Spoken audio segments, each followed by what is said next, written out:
Une question de Gary qui me demande si c'est une faute de dire pallier à une interruption. Selon lui, on doit dire pallier une interruption.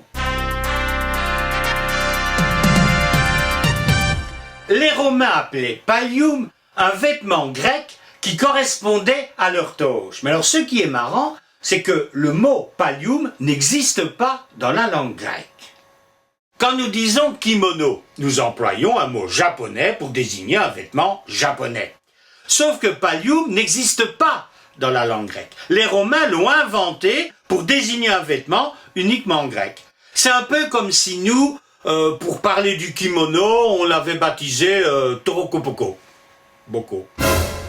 Avec le temps, les Romains vont inventer le verbe palliare pour désigner le fait de se couvrir d'un pallium. Le sens du verbe palliare va évoluer. De se couvrir d'un pallium, il va signifier cacher.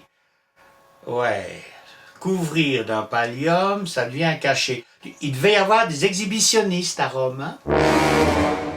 Et c'est ce palliare, dans son sens de cacher, qui va donner le français pallier, qui signifie dissimuler quelque chose de fâcheux ou essayer de lui donner une apparence favorable. Doit-on dire pallier quelque chose ou pallier à quelque chose? Voyons ce texte de Montaigne qui dénonce l'hypocrisie dans ses essais.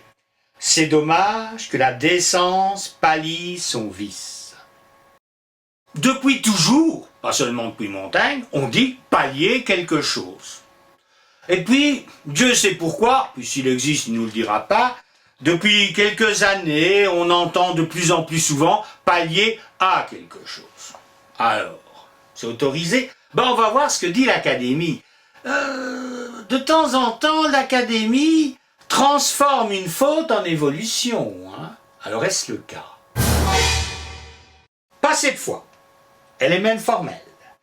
Pallier à est une construction incorrecte. On ne dit pas pallier au manque d'argent, mais pallier le manque d'argent. Pallier à l'ignorance, mais pallier l'ignorance. Donc, cher Gary, pallier à est une faute. Alors, pour combien de temps ?